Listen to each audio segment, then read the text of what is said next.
Sonny Rollins inspires with his articulate and ingenious long blues lines. John Coltrane's fast and sudden speed changes are one of his trademarks. I love getting under the skin of my saxophone heroes. What is it that they are actually playing with all the solos they're getting out there? The recording of Tenor Madness with Sonny Rollins and John Coltrane has always inspired me. The way the two battle through that blues. I'm going to listen to the different lines of John Coltrane and Sonny Rollins on Tenor Madness, take some of the lines apart to analyze, checking out a few exercises how to learn these lines, and pointing out the ideas that makes this remarkable. How do they do it? Sonny Rollins is starting this lick on the C7, going through that F7 2 times and then going back to that C7. A very long 4-bar lick. He starts out using octatonic scale, playing around that A triad with the flat 9. Remember, when using the octatonic scales there are so many nice patterns. Check this one out. Major triads add the flat 9. The next bit is where Sonny Rollins uses harmonic minor on that C7. The harmonic minor is really a hidden gem when you're moving into a major chord. To get that nice C7 flat 9 flat 13 sound, you need to use the F harmonic minor scale on that C7. Using the harmonic minor scale on a simple lick C7 F7 could sound like this. Great sound. On that F7 chord in the end, Sonny Rollins is playing a C minor triad instead of using the F7 chord. You really get a nice open sound, avoiding the root of the dominant chords. Only using that C minor chord. In this line I want to point out how Coltrane is using guide tone lines. He's playing one step down every bar, having a great voice leading. Always work on your melodic lines, your voice leading and your guide tone lines.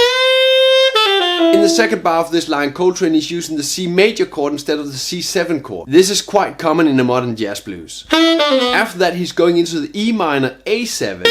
And in the same bar he's adding the E flat minor B flat 7, going from the E minor 7 to A7, E flat minor 7, B flat 7, adding this chromatic 2-5, going into D minor. What you normally see in a blues is you have one bar for each. You're substituting the C major for E minor A7, and then in the 8th bar you're playing E flat minor B flat 7, going into D minor. But if Coltrane can do it, it's really okay to make your own rules. Try out these blues variations, put different chords, use the substitute chords in your blues. I've added a video at the end you need to see for this. If you really want to check out these licks, there's a link to the lesson manual on Patreon. Check the description. Sonny Rollins' way to use thematic playing is amazing, I think. In this line he's probably thinking B flat minor with a chromatic approach note, B flat minor E flat 7. Thinking toward A flat minor D flat 7, going into C's, A flat minor with a chromatic approach note to get that thematic playing. Both lines, the B flat minor E flat 7 and the A flat minor D flat 7, are tritone substituted of the original A7 and G7. This line has the amazing Coltrane speed change. Adding a sudden faster rhythm into the mix is one of Coltrane's trademarks. The speed change makes this line so much more interesting to listen to.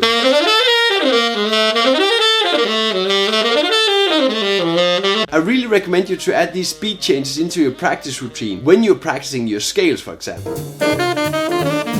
How Sonny Rollins is not touching the root in this line is amazing. Only using this root note on the 4 and on that G7, moving up to C, where he's not playing the root. That 5-1, it's almost classical.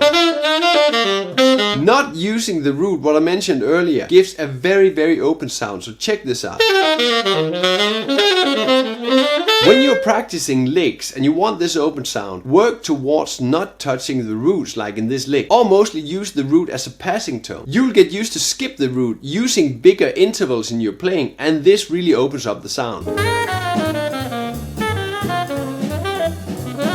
There are so many amazing things in this line. First, the patterns Coltrane is playing. F minor to E flat to D flat to C. Again using amazing voice leading and guide tone lines on the top line and the lowest line. The E flat triad is obviously a chromatic approach to that D major. And the D major on that A7 flat 9 is obviously the upper structure of E minor 11. And the D flat triad is the upper structure of B flat minor 7, belonging to the B flat minor E flat 7, which is the tritone substitution on that A7. Remember, when you play in practice, you can think the chords a step further using the upper structures in your playing. All these nice patterns, when you think them as upper structures, fit in so many places. There are really a lot of heavy material in here, so slow it down, get the lesson manual on the Patreon. Everything is written out in all 12 keys. Link is in the description.